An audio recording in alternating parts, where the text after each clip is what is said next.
Hello, welcome to Unicorn Princess Tarot. So, ito yung reading natin for Fire Sign, Aries, Leo, Sagittarius. Take only what resonates. Para sa mga personal reading, during tarot reader, search mo lang siya sa Facebook. Okay, start na natin ang reading. This is for Fire Sign, Aries, Leo, and Sagittarius.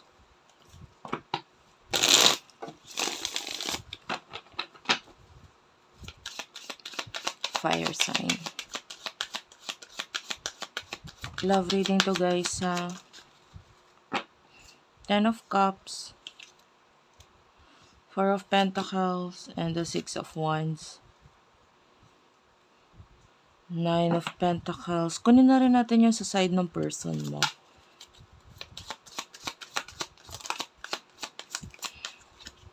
You do over the Three of Wands. Three of Pentacles. Bottom of the deck is the Eight of Cups. Fire sign.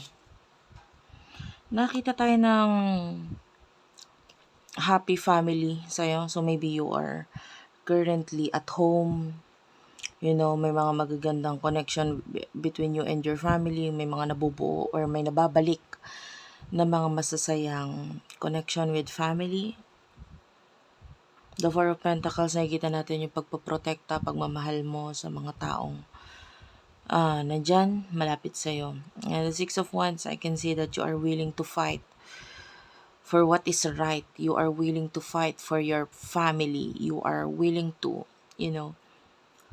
give them the best future para sa kanila. I mean, especially if you do have children already. Maybe in the past, nagdulot itong mga anak na ito ng stress for you, but ngayon, nakikita natin na natututunan mo ng i-manage ito. You're learning how to communicate with these people. Nagkakaroon ka ng improvement sa relationship sa kanila. And nakikita natin na nagiging masaya ito. Three of Wands, someone here is missing you.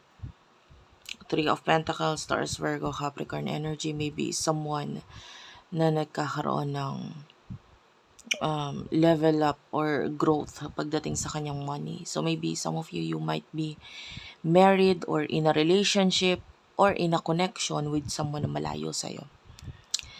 Okay, maybe there's distance between the two of you na nagiging dahilan kung bakit itong person ito namimiss ka niya.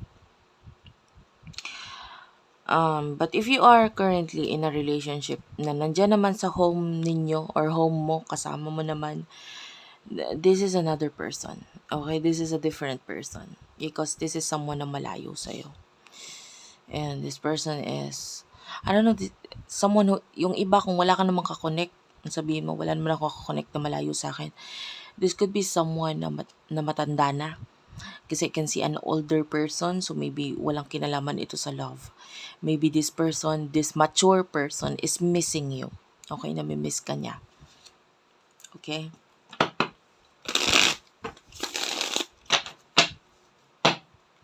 But of course, ito kinukuha natin is love reading, so itutuloy natin dun sa reading ng love reading, no? Pero kung ikaw, kung marerelate mo naman siya na hindi siya love reading para sa'yo, then okay lang din.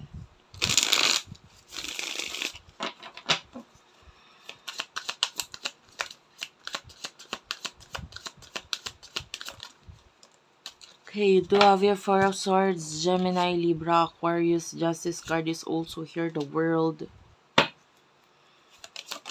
Yeah, talaga may distance sa inyo nitong taong ito. Yung iba sa inyo, you don't know this person or maybe hindi ka aware na itong person na ito ay namimiss ka or nag-aalala sa'yo because this is someone na malayo and like what I've told you, maybe wala kayong connection na love. So maybe if this is a parent or magulang or tumayong magulang sa'yo, maybe you don't know, no? Because you're focused on your career. With the Justice card, nakikita natin that you are committed sa mga taong meron sa'yo ngayon. Like, yun nga, if you're in a relationship, okay ka naman, masaya ka naman dyan. Four of Swords, komportable at there's a lot of uh, matiwasay na connection with these people.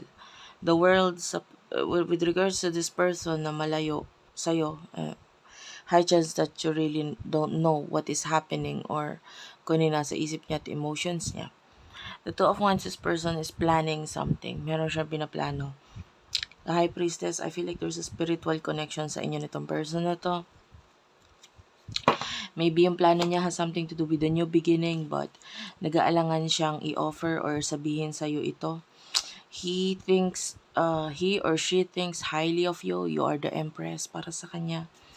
Pero ayaw niyang magpabigla-bigla dahil ayaw niya ma-pressure kang gumawa ng isang bagay or magdesisyon dahil maaaring itong offer na ito ay mag-cause or magdulot ng conflict para sa'yo, ng tension para sa'yo, or maaaring it is an offer na baka ma-pressure kang aksyonan or desisyonan. So ayaw naman niya yon. Pero nagkakaroon na ng plano itong person na to regarding a new beginning. So what will happen in the near future for you, fire sign? In the near future, you do have here the Queen of Swords and the Five of Swords, Gemini, Libra, Aquarius.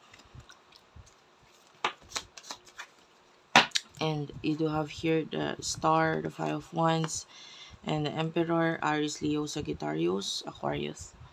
Energy, Major Arcana.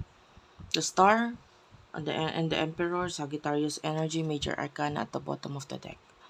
In the future, I can see you cutting off a lot of people. Hindi lang necessarily may kinalaman sa love. I mean, you're cutting off people na feeling mo may limitasyon, or this could be people or friends, or kung may love related, maybe may limitasyon. So, you're focusing on self-care, you're focusing on communicating with these people na lang na may clear connection or klaro para sa'yo yung communication or connection sa kanila. So, that includes your family. So, maybe nagiging mas open ka sa kanila kasi yun ang clear yun ang maliwanag na nandyan sa harapan mo. So, you are focusing to these people, and with regards to this person, maybe in the past or people na parang ang hirap isipin kung anong mga nasa isip nila, kung anong interest nila, they're difficult and masyadong challenging silang kakonect. I can see you moving on or cutting off these people, kinakat off mo sila in the future. And I feel like you are just, allowing your doors, kumbaga yung pintuan ng buhay mo, hinahayaan mo na nakabukas. And if there are people na komplikado masyado para sa'yo, you're letting them live. No, hinahayaan mo lang sila lumayo, umiwas, at ayaw ma-stress sa kanila, kakahabol, kaka-explain ng sarili mo. You don't deserve these people because you deserve more in life. You deserve a connection or friends or opportunities na talagang kusang ibinibigay sa'yo, hindi yung para ipilit mo ang sarili mo sa kanila. And sabi ko nga, that includes friends or mga connection with people na parang nahirapan kang i-resolve ba. No? You are being open. Yun lang. And, yun nga, may pagka-cut off in a way na sige, kung aalis sila.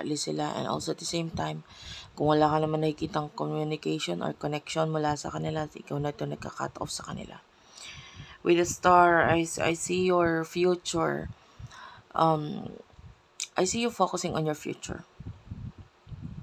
And with regards to this person, na the Five of Wands is here, and the Star, the Emperor, I can see a lot of challenges in the near future para sa taong to. The Star, nandun yung paghahangad pa rin na makipag-connect or communicate sa'yo. I don't know if you're dealing with a person na could be sporty or mahilig sa sports, or maybe nagkaroon na kayo ng paglalaro ng sports, any kind of sports, volleyball, badminton, basketball, na kayong dalawa nitong taong ito. Maybe, I don't know if it's love related or not, ha, kasi pwedeng halimbawa kapatid mo, or this could be a parent or magulang, kasi matanda nga ang nakukuha nating energy, or maybe someone who is really mature lang talaga. And then pwedeng minsan na kayo naglaro ng basketball or badminton, chess, whatever kind of sports. Basta kasama siya sa sports. Hindi yung literal na laro lang. Okay. So anyway, the Five of Wands, so nagkakaroon ng paglalaban dito sa person na to with regards sa pagkagusto niya na pakikipag-connect sa'yo and sa kanyang ego. Ang kalaban niya dito, sarili niya. Maybe this person really wants to connect, communicate, pero yun nga, masyadong mataas ang kanyang ego. The Temperance is here and the Hermit, so this person is waiting for something na may kinalaman sa home. And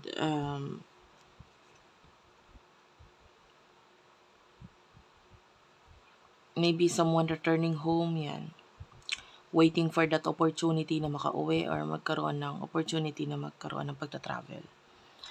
But anyway, ando pa rin yung paghahanga dito sa person na to be more open and I feel like this person is a very supportive person. Ayun nga, pero maraming challenges sa kanya in the near future. And yun ay personal na challenge sa buhay niya. It doesn't have to do with you. Thank you for watching, guys. I love you all and bye-bye.